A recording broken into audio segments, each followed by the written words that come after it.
Hello, good morning students, welcome back to Apex Institute of Commerce. I am Meena. आज मैं आपको class 12th business studies का एक most important topic कराने जा रही हूँ। टॉपिक का नाम है nature of management. Means management एक आर्ट है, साइंस है या प्रोफेशन है। लेकिन आज हम जो डिस्कस करेंगे सिर्फ इतना ही डिस्कस करेंगे कि मैनेजमेंट आर्ट है या साइंस है। तो आर्ट है या साइंस, इसको करने से पहले हम करते हैं कि मैनेजमेंट साइंस है, तो सबसे पहले साइंस का मीनिंग हम देखेंगे। साइंस क्या होती है? साइंस के अंदर कुछ भी जब एक्सपेरिमेंट किया जाता है उसका एक प्रॉपर प्रोसेस होता है। जैसे आपको पानी बनाना है तो पानी बनाने के लिए क्या किया जाएगा? पहले हाइड्रोजन और ऑक्सीजन को मिलाया जाएगा और उसकी भी एक प्रॉपर रेशो होती है तभी उसको रेडी किया जाता है। और यहाँ पे जो सिस्टमेटिक बॉडी ऑफ नॉलेज कहा गया है उसका मतलब ये है कि साइंस में एक्सपेरिमेंट करने के लिए पहले उसका लिटरेचर रेडी किया जाता है, उसकी थ्योरी रेडी की जाती है। अब लॉकडाउन में अब कोरोना वायरस है तो कोरोना वायरस के अंदर जो अब वैक्सीन बनेगा कोरोना की प्रिकॉशन के लिए जो वैक्सीन बनेगा उस डिसीज़ को ख़त्म करने के लिए, उसके लिए पहले एक थ्योरेटिकल नॉलेज कलेक्ट की जाएगी और फिर उसके बाद उसको प्रैक्टिकली क्या किया जाएगा? अप्लाई किया जाएगा। तो it refers to systematised body of knowledge, यानी कि एक लिटरेचर अवेलेबल होता है, थ्योरी अवेलेबल होती है, फिर उस थ्योरी को ऑब्जर्वेशन से और एक्सपेरिमेंट से क्या किया जाता है? प्रूवन किया जाता है। तो इसलिए कहते हैं science refers to systematise body of knowledge that is acquired. और ये मिलती कैसे है knowledge? Through observation and experimentation. पहले ऑब्जर्वेशन होंगे, एक्सपेरिमेंट होंगे, फिर उनका लिटरेचर रेडी होगा, फिर उनको प्रैक्टिकली अप्लाई किया जाएगा। And verification of this will be possible. इनके अंदर बहुत सारे जो भी एक्सपेरिमेंट्स किए जाते हैं उनका वेरिफिकेशन पॉसिबल होता है। तो अब आती है बात कि मैनेजमेंट साइंस है या नहीं। अब साइंस की हमने डेफिनेशन तो कर ली कि साइंस ये होता है।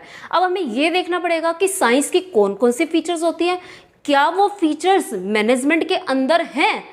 तो अगर सारी फीचर्स मैनेजमेंट के अंदर होती हैं तो हम कहेंगे कि मैनेजमेंट एक साइंस है।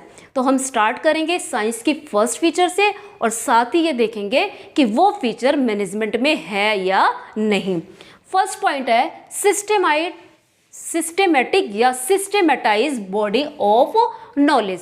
सिस्टेमेटाइज यानी कि जब हम सीक्वेंस में चलते हैं, स्टेप बाय स्टेप चलते हैं। अब जैसे आपको पता है अगर आपको साइंस में इंजीनियर बनना है, आपको साइंस स्ट्रीम लेकर इंजीनियर बन रहा है तो आपको पहले एक प्रॉपर प्रोसेस फॉलो करनी पड़ेगी। आपके लिए +1 +2 में क्या करना ज़रूरी है? +1 +2 में साइंस स्ट्रीम लेना जरूरी है। आप +1 +2 के बाद इंजीनियरिंग के डिग्री का कोर्स करेंगे। तो एक प्रॉपर स्टेप है, वो नॉलेज है जो हमें गेन करनी ज़रूरी है। और इसी नॉलेज से हमें क्या मिलते हैं? साइंस के अंदर हमें कुछ प्रिंसिपल्स के बारे में पता लगता है, जैसे law of gravity, law of Ohm. ठीक है, तो ये बहुत सारे प्रिंसिपल हैं जो हमें कैसे मिलते हैं? जब हम इस नॉलेज को गेन कर लेते हैं। अब बात करते हैं क्या मैनेजमेंट के अंदर ऐसा होता है? सिस्टमेटाइज बॉडी ऑफ नॉलेज है। देखिए मैनेजमेंट के भी अपने प्रिंसिपल्स होते हैं। अभी आप जब नेक्स्ट यूनिट करोगे तो उसके अंदर आपके ये रूल्स आएंगे, ये सारे प्रिंसिपल्स आएंगे। लाइक थोड़े से 1-2 पॉइंट्स बता देती हूँ आपको। Unity of command, unity of command ये बताता है कि आपको मतलब जो मैनेजर है या एक पर्सन है उसको जो है एक पर्सन को सिर्फ एक ही पर्सन से कमांड मिलनी चाहिए, ऑर्डर मिलना चाहिए, ज़्यादा से नहीं मिलना चाहिए। अब ये जो और ठीक इसी तरह से मोशन स्टडी है, ये मोशन स्टडी जो प्रिंसिपल दिया है ये FW टेलर ने दिया है और यूनिटी ऑफ कमांड दिया है हेनरी फ्योल ने। तो ये जिस तरह से साइंस के अपने प्रिंसिपल्स हैं, थ्योरीज हैं, ठीक उसी तरह से मैनेजमेंट के भी कुछ अपने प्रिंसिपल्स हैं। Means systematise body of knowledge वाली फीचर मैनेजमेंट के अंदर अप्लाई होती है। इस फीचर को ध्यान में रखते हुए हम कह सकते हैं मैनेजमेंट साइंस है। लेकिन सिर्फ एक फीचर का होना सफिशिएंट नहीं है। अब हम नेक्स्ट पॉइंट पे आते हैं। सेकेंड फीचर आती है प्रिंसिपल बेस्ड ऑन एक्सपेरिमेंट, यानी कि साइंस के अंदर जितने भी प्रिंसिपल बने हुए हैं वो सब कैसे बने हुए हैं, ऑब्जर्वेशन के ऊपर बेस्ड हैं प्लस एक्सपेरिमेंट पे बेस्ड हैं। अभी मैंने आपको बताया कि पानी कैसे बना, उसकी टेस्टिंग लैब्स में होती है, फिर उसको वेरीफाई किया जाता है। ठीक इसी तरह से law of gravity, law of gravity क्या बताता है, एप्पल ऊपर से आया नीचे गिरता है, तो नीचे गिरा तो वो कैसे गिरा, पहले उसको ऑब्जर्व किया गया, एक्सपेरिमेंट किए गए, उसके बाद ही ये लॉ क्रिएट हुआ। इसलिए कहते हैं कि ये जो सारे प्रिंसिपल है वो कैसे डेवलप हुए, कैसे बने, ऑब्जर्वेशन और एक्सपेरिमेंट से। और मैनेजमेंट के जो ये रूल्स हैं, ये प्रिंसिपल्स हैं, unity of command and motion study, इनके ऊपर भी क्या हुई है, स्टडी हुई, ऑब्जर्वेशन हुई। फैक्ट्रीज के अंदर हेनरी फॉल ने और एफडब्ल्यू टेलर ने, दोनों ने ऑब्जर्व किया और बहुत सारे मैनेजमेंट एक्सपर्ट्स थे जिन्होंने क्या बनाए, ये प्रिंसिपल्स बनाए, ये थ्योरीज बनाई। तो हम कह सकते हैं मैनेजमेंट प्रिंसिपल्स भी बेस्ड किसके ऊपर हैं, developed through observation and experimentations. Clear.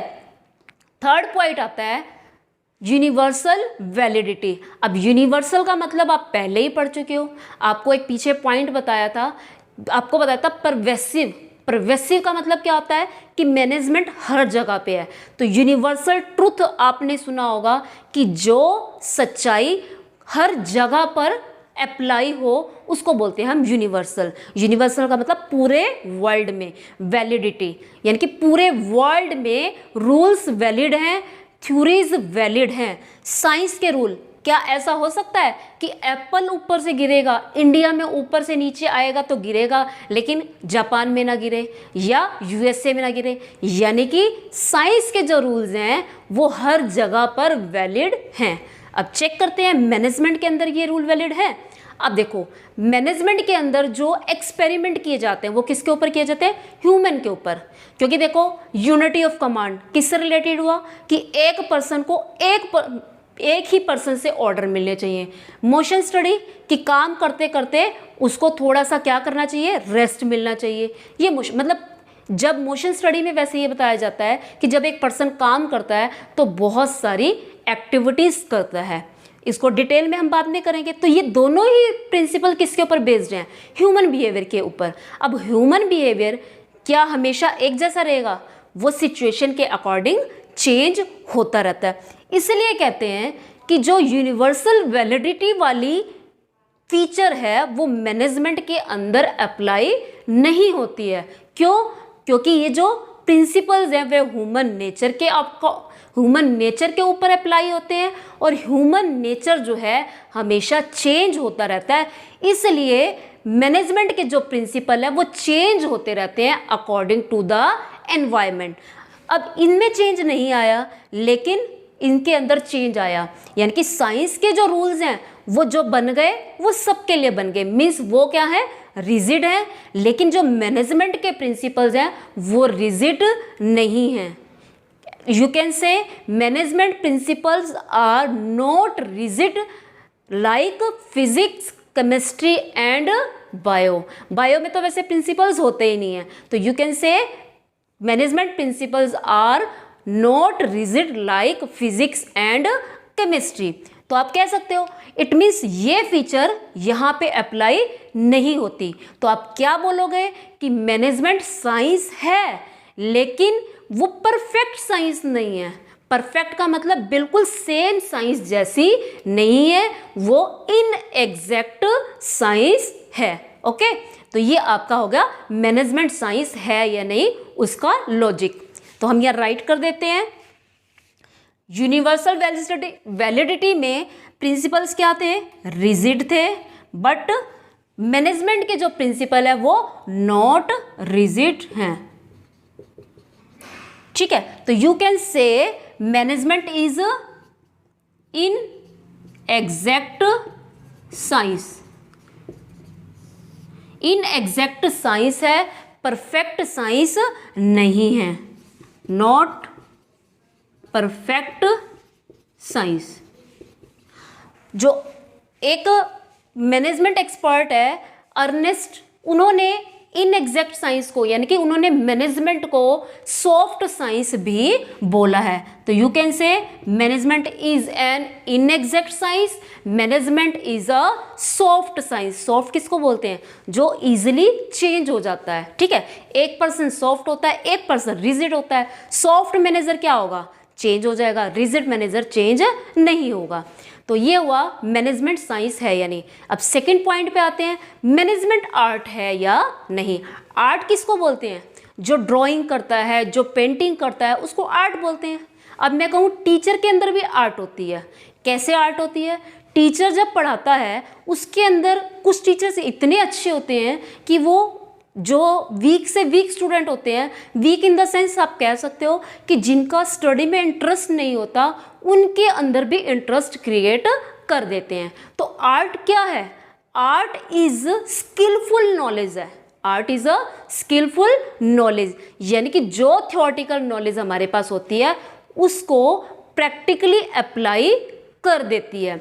तो आर्ट का मीनिंग देखेंगे, art refers to practical application of existing knowledge, यानी कि जो नॉलेज हमने थ्योरेटिकल ली, उस नॉलेज को जब हम प्रैक्टिकली अप्लाई कर देते हैं तो वो क्या बन जाती है? आर्ट बन जाते हैं। जैसे एक इंजीनियर ने बीटेक करते हुए जो इंजीनियर के थ्योरीज पढ़ी, जब वो उनको फैक्ट्री में जाके वर्क करता है, प्रैक्टिकली अप्लाई कर देता है, तो वो क्या बन जाएगी? आर्ट बन जाएगी। अब कुछ इंजीनियर क्या होंगे? उसको प्रैक्टिकली अच्छे से अप्लाई कर लेंगे, कुछ इंजीनियर अच्छे से अप्लाई नहीं कर पाएंगे। तो आप कहोगे कि मैनेजमेंट आर्ट है या नहीं? इसको देखने के लिए हम इसकी क्या पढ़ेंगे? फीचर्स पढ़ेंगे। फर्स्ट फीचर आती है एग्जिस्टेंस ऑफ थ्योरेटिकल नॉलेज। जब एक पर्सन को इंजीनियर बनना है या इंजीनियर बनना है, क्या उसको थ्योरेटिकल नॉलेज की जरूरत है? यस, उसको जरूरत है। इंजीनियर कैसे बनेगा? पहले वो कौन सी नॉलेज लेके आएगा? Theoretical knowledge. उसके बाद उस थ्योरेटिकल नॉलेज को फैक्ट्री में वर्क करके या कंपनी में वर्क करके प्रैक्टिकली अप्लाई करेगा। तो कहते हैं कि आर्ट को जानने के लिए क्या होना जरूरी है? थ्योरेटिकल नॉलेज होनी जरूरी है। ठीक इसी तरह मैनेजमेंट भी ये कहती है कि अगर कोई पर्सन मैनेजर बनना चाहता है तो उसको लिटरेचर की नॉलेज होना जरूरी है, उसको थ्योरेटिकल नॉलेज होना जरूरी है। और आप चेक करोगे, जब आप बीकॉम एमकॉम करोगे तो आपको बहुत सारी लिटरेचर मिलेगा, थ्योरेटिकल नॉलेज मिलेगी, like marketing, finance, human resource. इसके अलावा और भी कई सारे टॉपिक्स आपको पढ़ने को, कई सारे टॉपिक्स नहीं, कई सारी बुक्स पढ़ने को मिलेंगी, कॉस्ट अकाउंटिंग, फाइनेंशियल अकाउंटिंग।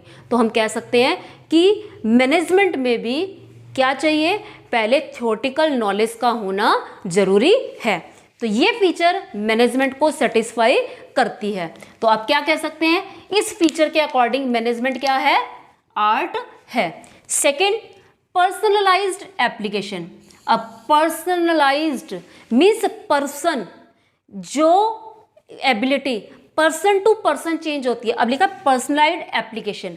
मैंने अभी आपको बताया कुछ इंजीनियर थ्योरेटिकल नॉलेज को प्रैक्टिकली बहुत अच्छे से अप्लाई कर लेते हैं और कुछ इंजीनियर जो है प्रैक्टिकली उसको अप्लाई नहीं कर पाते। अब कंप्यूटर का एग्जांपल ले लो, थ्योरेटिकल नॉलेज दो पर्सन है, उन दोनों को है, लेकिन एक पर्सन को जब पूछा जाए कि इसमें हमने फाइल को एडिट करना है, वो कहाँ है, वो 1 सेकंड में बता देता है, और दूसरा उसी काम को पहले फाइंड आउट करता है, उस मतलब कमांड को फिर बताता है। इट मीन्स दोनों में परफेक्ट कौन हुआ? जिसने सेम टाइम पे बता दिया। तो कहते हैं कि और पर्सनल एप्लीकेशन यानी कि जो नॉलेज होती है वो पर्सन टू पर्सन क्या होती है? चेंज होती है। Ability of art vary from person to person, कि जो आर्ट की एबिलिटी है वो पर्सन टू पर्सन चेंज होती है। कोई बहुत अच्छे होते हैं उस आर्ट में तो कोई बहुत कम होते हैं। अब 2 टीचर्स का एग्जांपल ले लो या 2 प्लेयर्स का ले लो। दोनों टीचर्स, 2 टीचर हैं, अगर आप कंपेयर करते हो या 2 प्लेयर्स का कंपेयर करते हो, उनके अंदर जो आर्ट वाली क्वालिटी होगी वो क्या होगी? चेंज होगी। एक ज़्यादा एक्सपर्ट होगा तो एक कम एक्सपर्ट होगा। नेक्स्ट पॉइंट आता है इसी में, अब मैनेजमेंट के ऊपर ये अप्लाई होता है। तो आप देख सकते हो कुछ लोग मैनेजमेंट करने में बहुत एक्सपर्ट होते हैं, लेकिन कुछ मैनेजर मैनेजमेंट में एक्सपर्ट नहीं होते। Some managers are good but some are average and some are very bad, मतलब बहुत अच्छे क्या बहुत बेकार होते हैं, राइट। तो बेस्ड ऑन, थर्ड पॉइंट आता है based on practice and creativity. अब आर्ट, एक बात बताओ, अगर आप ड्राइंग भी करते हो, क्या आपको ड्राइंग पहली बार ही अच्छी कर लेते हो? अगर आपने आर्ट में डिप्लोमा भी कर रखा है, फाइन आर्ट्स का सब्जेक्ट भी ले रखा है, क्या आप पहली बार में अच्छा कर पाओगे? नहीं। इसके लिए आपको क्या होता है, कई सालों की प्रैक्टिस की ज़रूरत होती है, क्रिएटिविटी की ज़रूरत होती है। यानी कि आर्ट के अंदर क्या क्वालिटी होती है, प्रैक्टिस एंड क्रिएटिविटी से आर्ट आती है, वैसे नहीं आती। ठीक इसी तरह से जो मैनेजर्स होते हैं वो पहले ही साल में डेवलप नहीं हो जाते, वो डेवलप कब बनते हैं, जब उनको कई सालों का एक्सपीरियंस हो जाता है।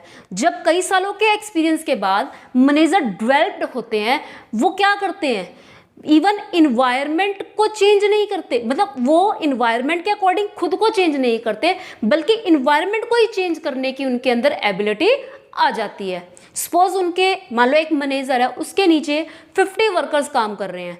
अब 50 वर्कर्स को वो अपने अकॉर्डिंग चेंज कर लेते हैं, ना कि उनके अकॉर्डिंग चेंज होते हैं।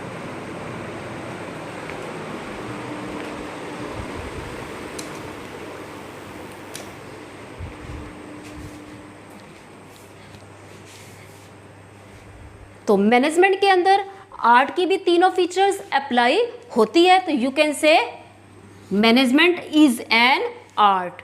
बट साइंस के बारे में आप क्या बोलोगे, management is a science but it is not a perfect science, it is an inexact science और सॉफ्ट साइंस। तो ये आपका टॉपिक हुआ नेचर ऑफ मैनेजमेंट का, मैनेजमेंट इज एन आर्ट और साइंस। जल्दी ही मिलते हैं आपको नेक्स्ट वीडियो में। तब तक के लिए आप अपने घर पे रहें, सुरक्षित रहें और इन टॉपिक्स को पढ़ के आप अपनी स्टडी को भी एंजॉय करें। Thanks and have a nice day.